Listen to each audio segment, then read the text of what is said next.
Hi everyone, this is Nareen, and you're on Nareen's Life with MS. This is Soulful Saturday, and so for this Soulful Saturday, I actually, um, considering that I am going to be going to the United States very soon to attend my sister's wedding.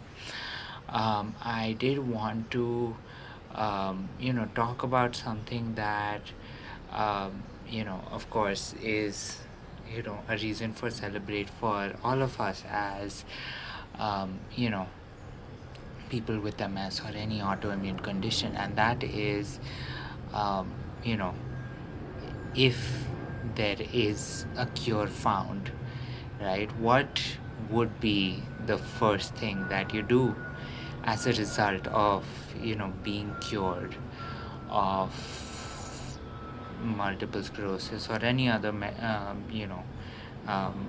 any other autoimmune condition it might be, right? The reason I mention multiple sclerosis is just because there are you know so many physical, mental, um, and other effects that do happen, uh, that do put a dampener on a lot of things that you can do with your life. And so when I usually think about that kind of scenario, and I think about if I did not have any of the issues that I do, especially in terms of my physical well-being, or even in terms of my mental health, even in terms of my mental health, the first thing I think of is to to read every book in the world, but to actually take it back to something that is probably a little more achievable.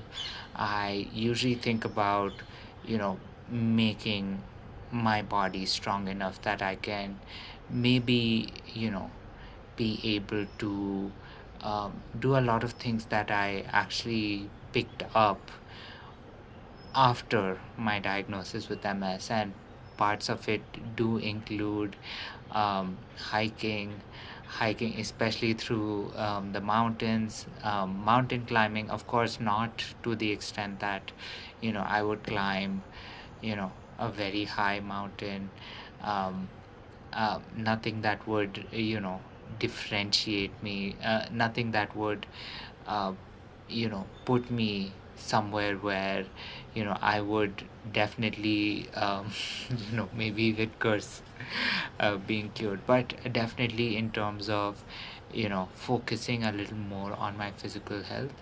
um, you know Definitely going camping, being a lot more outdoorsy, because one thing that MS has definitely done is it has um, kept me more often indoors, just because um, you know there there was um, there was COVID a few years ago, and since then my time outside has been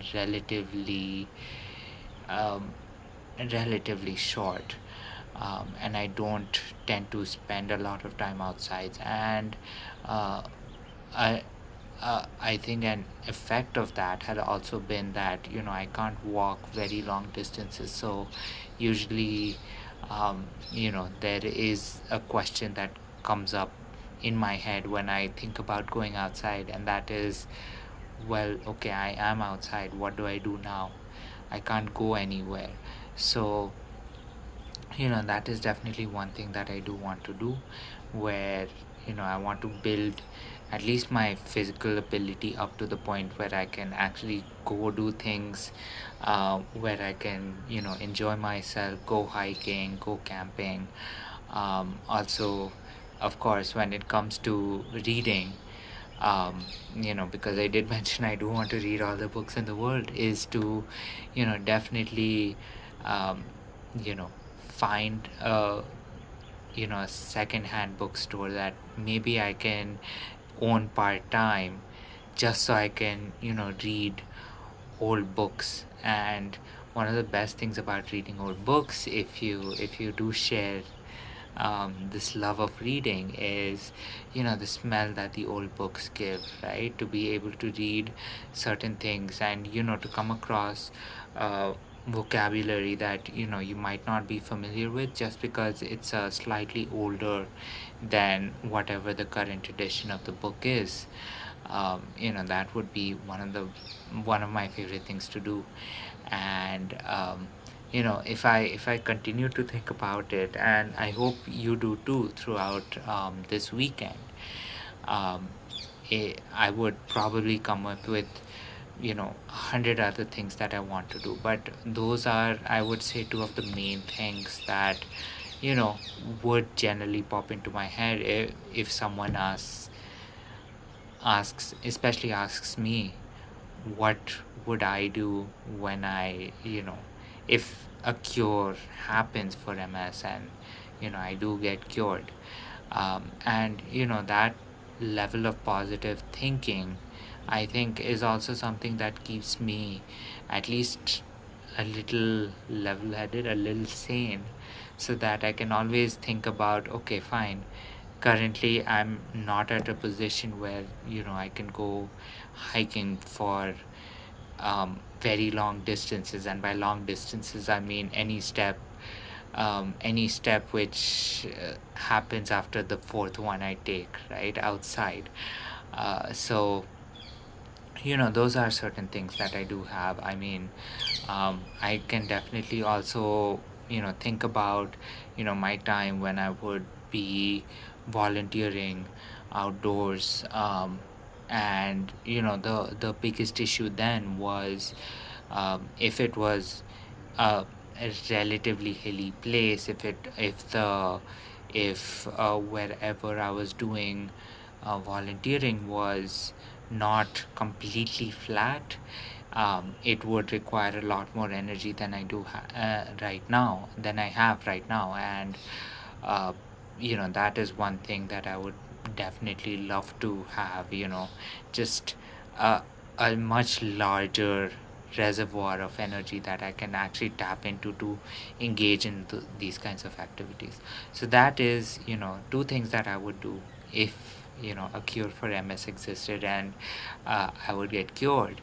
So I do want to turn it over to you and ask you, what are some activities that you would do if somehow, by magic, by miracle, this cure existed and you were cured of MS? I mean, I would love to get your inputs, get your insights, definitely have a conversation with you, so that we can definitely, keep this positive energy going. Because as you can see, it's a beautiful Saturday, and I hope you're having a great weekend. And of course, continue to stay happy. This has been Naren Life with MS, and I hope you have a great rest of the weekend.